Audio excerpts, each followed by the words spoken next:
My name is Arthur, and I will turn 83 in the fall. The doctors tell me that this is not a guarantee, but the fall is.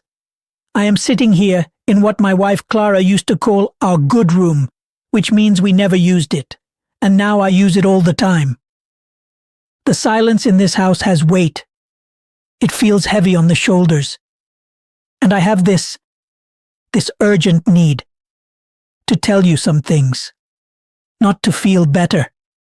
It's too late for that, because you are there, in the most intense part of your life, and I am here, at the thinnest edge of mine, and maybe I can pass you a stone that I have carried for 60 years, so that you don't have to pick it up.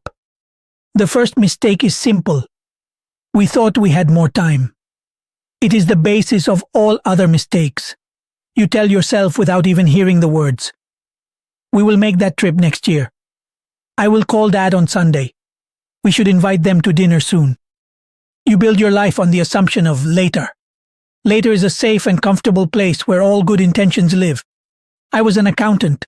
Clara taught second grade. Our lives were a ledger of responsibilities. The mortgage, the car payments, saving for the kids' college. We were so careful with our money. We were so reckless with our time. I remember one afternoon, Clara was at the kitchen table grading tests from spelling. I was reviewing some figures from work. The light was that soft yellowish type from the old ceiling lamp. She looked up and said, "The Millers invited us to the new drive-in on Friday, the one with the speaker that hangs in the window." And I, without even looking up from my column of numbers, said, "That sounds complicated. And it's supposed to rain. We'll go next weekend." I heard her pencil stop moving for a second. Then it started again. That was all. Next weekend came, and we were tired. The following weekend, she visited her sister. We never went to the drive-in. It wasn't a fight. It wasn't even a disappointment, not a sharp one. It was just a small and silent no where there could have been a yes. A single thread pulled from the fabric. A single thread goes unnoticed. But over 60 years you make a million of those small, reasonable and practical decisions. And one day you look at the fabric of your shared life, and it is worn in some places, frayed. You can't remember the specific threads you pulled. You just feel the draft. The second mistake. We thought being busy was the same as being present. I worked late, not because I was a mogul, but because I wanted to be thorough. I wanted to be reliable. I would come home, my mind still calculating debits and credits. Clara would ask me about my day, and I would give her the summary. The weather, the traffic, something about the boss. She would tell me that Tommy Carson had started drawing on the walls again, and I would nod, but I would be thinking about a discrepancy in a ledger. We were in the same room. We shared a bed. We raised 2 beautiful children. But there were years. There were years when I was just a ghost in my own house. A pleasant and well-meaning ghost, but a ghost nonetheless. My body was there for dinner, but I wasn't. I missed the little music of my wife's life. The way she hummed. She was out of tune when she concentrated in the garden. The particular sigh she let out when she finally sat down with a book. The expression on her face when our daughter Sarah took her first wobbly steps. I was there, but I was also thinking about a meeting with a client the next morning. I was dividing my attention, thinking it was efficient. All I was doing was splitting my life. I reserved my full presence for some important moment that never actually came. The important moments were the ones I was half ignoring. The third mistake. We let the sun set on our grievances, but we called it maturity. Clara had a habit of leaving just a little coffee in the pot, just enough to make it useless. It drove me silently crazy, and I snored, not a little, a symphony of a sawmill. For decades we had this unspoken treaty. We didn't mention the coffee. We didn't mention the snoring. We thought we were being kind, letting the little things go. What we were really doing was building a wall, a polite and unmentioned brick at a time, because you don't just let go of the little things. You seal them in a vault, and the vault becomes heavier. True intimacy isn't about never getting annoyed. It's about being able to say, "For God's sake, woman, make a new pot of coffee or throw it all out." And for her to be able to throw a pillow at you at 2 in the morning and say, "Turn over, you're sounding like a siren again." and then they laugh. We confuse silence with peace, and peace is not silence. Peace is the noise of two intertwined lives, complaints and all, and still choosing to seek each other's hand under the covers. The fourth mistake. We thought the legacy was about achievements. I wanted to be remembered as a good provider, a solid man. Clara wanted to be remembered as a dedicated teacher. We wanted to leave something for the kids. That's what we called it. Something for the kids. We meant money, a paid-off house, an orderly inheritance. When my grandson Leo was about 10 years old, he stayed with us for a week in the summer.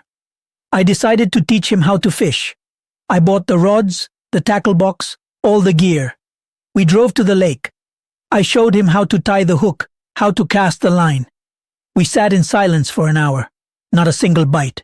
He was getting restless. Finally, he put down his rod, looked at the water and said, "Grandpa, did you ever build a fort with the couch cushions?" I hadn't. Not even with my own kids. I was always too tired on weekends, or the cushions were for the good furniture. So there, on the shore of that lake, we didn't build a fort. But we talked. He told me about his friend who moved away, how he hated broccoli, and how he thought maybe the stars were just holes poked in a dark blanket to let the light through. I didn't tell him a single fact about fishing, but I gave him my complete and total attention for the first time, perhaps in my whole life. That afternoon is my legacy, not the retirement fund that I carefully managed. That afternoon, and a handful like it, is what Leo will remember. That is what I will take with me. Clara's legacy is not in her Teacher of the Year award. It is in the specific silly song she used to sing when she helped Sarah wash her hair, the one Sarah now sings to her own daughter. We spent so much energy building monuments when we should have been planting gardens. Monuments erode and crumble, gardens grow and sow themselves. The fifth mistake. We did not say love out loud enough, and we thought that living was proof enough. I love Clara. From the moment I saw her at a barbecue in a friend's backyard, holding a plate and laughing with her head thrown back, I loved her. For 60 years I loved her. I thought that because I went to work every day, because I cut the grass, because I never left. That was my love letter. It was. But it wasn't enough. The turning point. It wasn't dramatic. It was a Tuesday. Clara had been quiet for a few days, a little slower. I thought maybe it was a cold. She was sitting in her chair by the window, the one that caught the afternoon sun. She had a book in her lap, but she wasn't reading it. She was just watching the light move across the floor. I was about to walk past to check something in the garage. I stopped. I don't know why. I approached and placed my hand on her shoulder. She placed her hand on mine. Her skin was like paper, warm from the sun. She didn't look up. She just said, so softly that I could barely hear her, "We had a good life, Arthur." It wasn't a question. It was a statement. And in that moment, I heard everything she wasn't saying. The "we had" contained all the shared burdens, the inside jokes, the Christmases, the pain when we lost her mother. The good contained a life of silent sacrifices, of small joys, of resilience. The life contained everything, all the disordered, beautiful, and ordinary history, and I realized with a jolt that went straight to the heart that I hadn't told her back in years. Not really. Not looking her in the eyes and saying the words. I said "I love you" when leaving the house, as if it were a punctuation mark. I relied on the proof of living. I squeezed her shoulder. I said, "The best life, Clara, because it was with you." She patted my hand. That was it. She died in her sleep 4 months later. A peaceful end, the doctor said. And it was. But the Tuesdays haunt me. All the thousands of Tuesdays I passed by the armchair, when I didn't stop, when I didn't say what needed to be said. So, you are there, in your nice living room, or in your messy kitchen, or in your car going to work. You have someone, or you will have someone, or you miss someone. Don't trust in after. The after is a thief. It is where your body is. Put down the phone. Close the laptop. Look at the face in front of you. Really look at it. See the new line next to their eye. Listen to the specific tone of their voice today, which is slightly different from yesterday.